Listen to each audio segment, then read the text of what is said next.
அனைவருக்கும் வணக்கம். இது சாரதி லா ஸ்டடீஸ். இப்போ நம்ம பார்த்துட்டு இருக்க சப்ஜெக்ட் பார்த்தீங்கன்னா கிரிமினல் ப்ரொசீஜர் கோட் இன் 1973, அதாவது சிஆர்பிசி என்று சொல்லப்படுகின்ற கிரிமினல் ப்ரொசீஜர் கோட் நம்ம பார்த்துட்டு இருக்கோம். அதில் பார்த்தீங்கன்னா ஆன்டிசிப்டரி பெயில் ஏபின்னு சொல்லுவாங்க.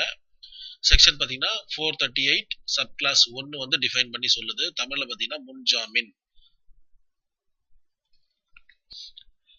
438 சப் கிளாஸ் 2 பார்த்தீங்கன்னா அதுக்கான கண்டிஷன்ஸ் வந்து டிஃபைன் பண்ணி சொல்லுது. அதாவது இந்தந்த குற்றங்கள் புரிந்திருந்தா இல்ல இந்த விஷயங்கள் நீங்க கரெக்டா நடந்துக்கிட்டீங்கன்னா உங்களுக்கு வந்து நான் ஏபி கொடுப்பேன் அப்படின்ற மாதிரியான கண்டிஷன்ஸ் வந்து டிஃபைன் பண்ணி சொல்லுது 438 சப் கிளாஸ் 2.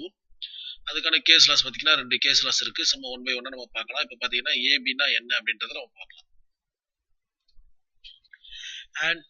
ஆன்டிசெப்டரி பெயில் அப்படின்னா என்னன்னு பார்த்தீங்கன்னா, ஒருத்தர் பார்த்தீங்கன்னா ஒரு குற்றத்தை செஞ்சிடறாரு. அந்த குற்றம் வந்து நான் பெயிலபிள் அஃபென்ஸா இருந்துச்சுன்னா, அதாவது பிணைவிடா குற்றமா இருந்துச்சுன்னா அவர் என்ன பண்ணுவாருன்னா, அவர் செஞ்ச குற்றத்தை வந்து மறுக்க முடியாது, கண்டிப்பா அரெஸ்ட் பண்ணிடுவாங்க. போலீஸ் ஆஃபீஸர்ஸ் பார்த்தீங்கன்னா அரெஸ்ட் பண்ணிடுவாங்கன்ற ஒரு பயம் இருந்துச்சுன்னா உடனே செஷன்ஸ் கோர்ட்லயோ அப்படி இல்லைன்னா ஹை கோர்ட்லயோ ஒரு பெட்டிஷன் ஒன்று போடலாம். அந்த பெட்டிஷன் பேர் தான் ஆன்டிசெப்டரி பெயில் பெட்டிஷன் போட்டாருன்னா அந்த கோர்ட் வந்து அந்த குற்றத்தோட தன்மையை பார்த்து அவருக்கு ஏபி கொடுத்தாலும் கொடுக்கலாம், இல்ல கொடுக்காமலும் போகலாம். அப்படி கொடுத்துட்டாங்கன்னா அந்த செஷன் கோர்ட்டோ இல்ல ஹை கோர்ட்டோ ஏபி கொடுத்துட்டாங்கன்னா போலீஸ் ஆபீசர்ஸ் கைது செய்யாமலும் இருக்கலாம்.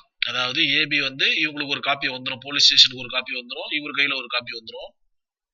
ஸோ அதை பார்த்துட்டு போலீஸ் ஆபீசர்ஸ் பார்த்தீங்கன்னா கைது செய்யாமலே விட்டுடலாம். அப்படி இல்லைன்னா கைது செஞ்சு ஒரு சில மணித்துளைகள் அவரை விடுவிச்சிடலாம். ஸோ இந்த ரெண்டுத்துல எது வேணாலும் நடக்கலாம். அந்த கான்செப்டுக்கு பேர் தான் ஆன்டிசெப்டரி பெயில்.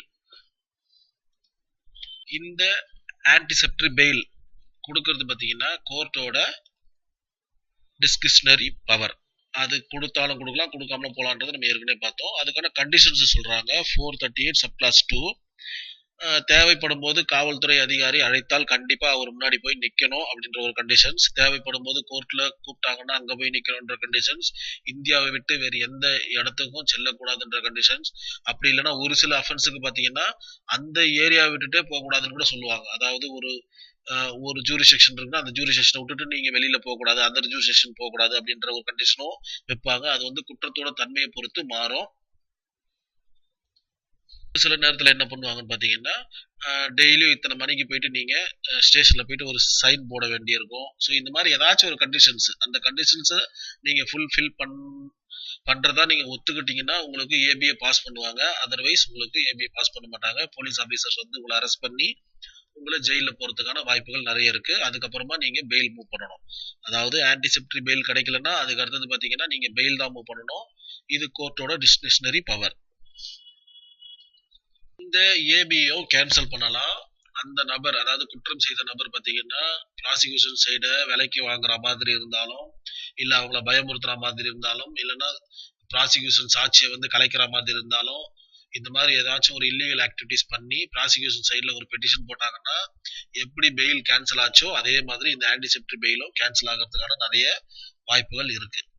இப்ப அடுத்தது நம்ம கேஸ் ஸ்டடி பார்க்கலாம். பால்சந்த் ஜெயின் வெர்சஸ் ஸ்டேட் ஆஃப் மத்திய பிரதேஷ். ஆக்சுவலா பாத்தீங்கன்னா இந்த கோர்ட் இந்த கான்செப்ட் பாத்தீங்கன்னா சுப்ரீம் கோர்ட்ல ஆர்டர் ஆன ஒரு கேஸ். என்ன ஃபேக்ட்ன்றதை இப்ப பார்க்கலாம்.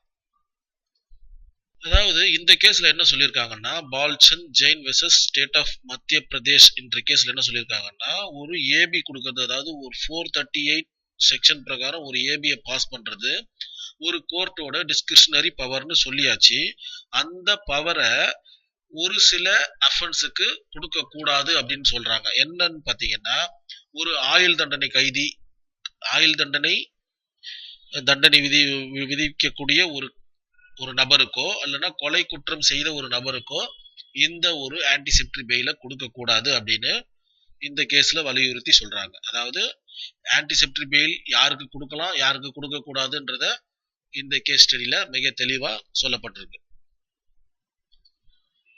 அடுத்த கேஸ் ஸ்டடி பாத்தீங்கன்னா சுரேஷ் வாசுதேவா வெர்சஸ் ஸ்டேட் இன் 1978 கிரிமினல் லா ஜோர்னல் 677 என்ற பேஜ் என்ற சைட்டேஷனோட இருக்கக்கூடிய இந்த கேஸ் ஸ்டடியோட ஃபேக்ட் பாத்தீங்கன்னா சுரேஷ் வாசுதேவா இவர் ஒரு கேப்டன். இவர் என்ன பண்றாருன்னு பாத்தீங்கன்னா ஃபாரின் எக்ஸ்சேஞ்ச் ரெகுலேஷன் ஆக்ட் பிரகாரம் ஒரு சில அஃபென்ஸ் பண்ணிடுறாரு. ஓகே, அந்த ஆக்ட் பிரகாரம் பாத்தீங்கன்னா இவர் கைது செய்யப்படுறாரு. இப்ப என்ன சொல்றாங்க, டெல்லி கோர்ட்ல நடக்கக்கூடிய கேஸ் ஸ்டடி கேஸ் இது என்ன சொல்றாங்க பாத்தீங்கன்னா 438 பிரகாரம் நீங்க இவருக்கு ஆன்டிசெப்டரி பெயில் எந்த அஃபென்ஸுக்கு கொடுக்கலாம் கொடுக்க கூடாதுன்னு நீங்க டிஃபைன் பண்றீங்க.